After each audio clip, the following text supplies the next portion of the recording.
Қорғаныс министрінің бірінші орынбасары, Қазақстан қарулы күштері бас штабының бастығы генерал-лейтенант Сұлтан Камалидинов бірқатар кездесулер өткізіп, өңірдегі әскери нысандарды аралады. Ол Ақтөбе облысының әкімі Асхат Шахаровпен кездесті. Әскери, тұрғын үй коммуналдық инфрақұрылымды дамыту және әскери қызметшілер үшін әлеуметтік тұрмыстық жағдайларды жақсарту мәселелері талқыланды. Ақтөбе облысының аумақтық қорғаныс бригадасының орналасуы жоспарланып отырған әскери инфрақұрылым мен аумақты тексерді. Әскерлердің жауынгерлік дайындығын жетілдіру, олардың ұтқырлығын арттыру, әскери басқару органдарының үйлесімділігін арттыру және әскери бөлімдердің инфрақұрылымын одан әрі дамыту жөнінде нақты тапсырмалар берілді.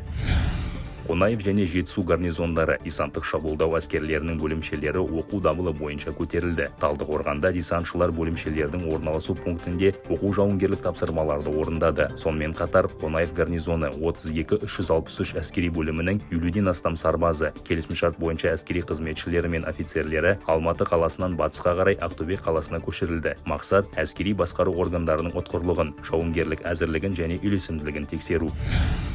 Мәтіболақ полигонында гвардейск гарнизонындағы әскери бөлімдерге өткен жылдың күзінде шақырылған сарбаздардың жауынгерлік оқуы қарқынды жүріп жатыр. Әскери қызметшілер жеке жауынгерлік міндеттерді орындау тәртібін меңгерген мамандық бойынша дайындық кезеңінен кейін бөлімшелерді үйлестіру басталды. Жауынгерлік атыс кезінде сарбаздар қозғалыс, атыста өзара әрекеттесу тактикасын пысықтайды. Ал бөлім командирі әр жауынгердің мақсаты мен міндетін анықтайды. Олардың әрекеттерін үйлестіріп, тапсырмалардың орындалуын қадағалайды. Бөлімше жауынгерлері бұл ретте ұрыс жағдайының өзгеруіне жедел ден қоюы керек.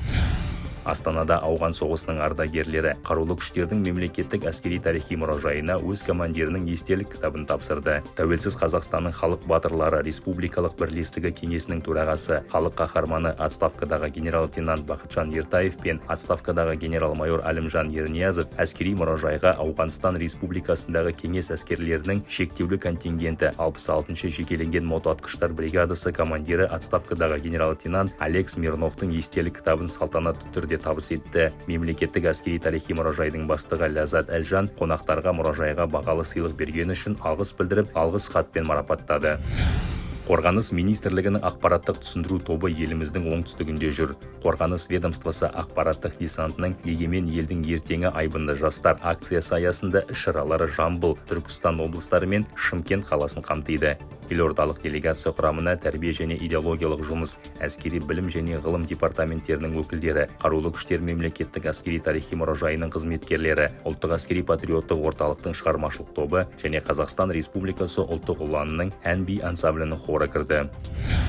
Таразда қарулы күштердің оңтүстік өңірлік қолбасшылығы байланыс полкының әскери қызметшісі капитан Бахадир Атаханов жол бойында өртенген көлікті сөндірді.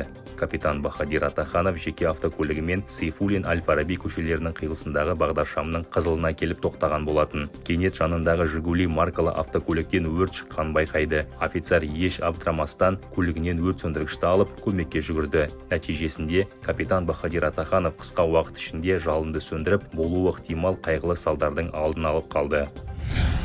Батыс Қазақстан облысы аумақтық қорғаныс бригадасының жеке құрамы өңірдегі су тасқыны жағдайын болдырмауға практикалық көмек көрсетті. Аумақтық қорғаныс бригадасының төтенше жағдайлар министрлігінің бөлімшелері, облыс, қала және Деркөл ауданы әкімдіктерінің қызметкерлері қатысқан су тасқынына қарсы іс-шаралар Батыс Қазақстан облысының әкімі Нариман Төреғалиевтің жалпы басшылығымен өтті. Қар мен мұздың еруі кезінде су тасқынын болдырмау мақсатында әскери қызметшілер кірме жолдарды, арық желілері мен су ағындарын тазартты. Қазақстан Республикасының ұлттық қорғаныс университетінде әскери топографтардың кәсіби мерекесіне арналған салтанатты іс-шара өтті. Қазақстан Республикасы қарулы күштерінің топографиялық қызметі 1992 жылы 30 қаңтарда құрылды. Бүгінде ол геоақпараттық қамтамасыз ету департаментіне айналды. Салтанатты жиынға департаменттің әскери қызметшілері мен азаматтық қызметкерлері, басқа да күштік ведомстволар топографиялық қызметтерінің, отандық IT компаниялардың өкілдері, ұлттық қорғаныс университетінің профессорлық оқытушылық құрамы және қарулы күштердің ардагерлері қатысты. Десанттық шабуылдау әскерлерінің ұлттық ұланның әскери қызметшілері мен қазақстандық киноиндустрия өкілдері, жоғары оқу орындары әскери кафедраларының студенттерін, барлық күшті құрылымдардың әскери жоғары оқу орындарының курсанттарын және мерзімді қызмет сарбаздарын қамтитын ерлік күні республикалық әскери патриоттық акциясын бастады. Акцияның мақсаты жастарды әскери патриоттық тәрбиелеу, әскерде барлық күшті құрылымдар мен ведомстволардың арнайы бөлімшелеріндегі қызметті дәріптеу. Радиоэлектроника және байланыс әскери инженерлік институтында Алматы қаласының бітіруші сынып оқушыларымен кездесу өтті. Наурызбай ауданының жалпы білім беретін 7 мектебінің 100-ден астам жоғары сынып оқушысы институттың оқу материалдық базасымен, оқу үдерісімен, курсанттардың тұрмыс жағдайымен, асханада тамақтандыруды ұйымдастырумен танысты. Оқушылар кафедраларға, аудиторияларға, тренажер кешендеріне және оқу далалық байланыс тораптарына барды. Курсанттар балалардың барлық сұрақтарына жауап берді. Олар институттың ғылыми және спорт салаларындағы жетістіктер жөнінде, таңдаған мамандықтары мен олардың ерекшеліктері туралы айтып берді. Әзербайжан астанасы Бакуде кәсіби бокс кеші өтті. Онда Қазақстан Республикасы қарулы күштерінің қызметшісі Ангелина Лукас жеңіске жетті. Жеңіл салмақтағы титулдық жекпе-жекте Ангелина Лукас пакистандық Рома Юсафты мерзімінен бұрын жеңіп, бос тұрған WIBA белбеуін жеңіп алды. 8 раундтан тұратын жекпе-жек Лукастың бірінші жеңісінен кейін-ақ аяқталды. Атыс бойынша әлем кубогында армия спортшысы қола медаль жеңіп алды. Мысыр астанасы Каирде 66 елден келген 600-ден астам атқыш қатысатын атыстан әлем кубогы өтуде. Қазақстан Республикасы қарулы күштерінің қызметшісі Валерий Рахымжан Ирина Юнусметовамен жұптасып 10M Air Pistol Mixed Team жаттығуында қола медаль жеңіп алды. Итальяндық спортшылар Чиара Джанкамили және Федерико Нило Мальдини қазақстандықтардан 16-8 есебімен жеңіліп қалды.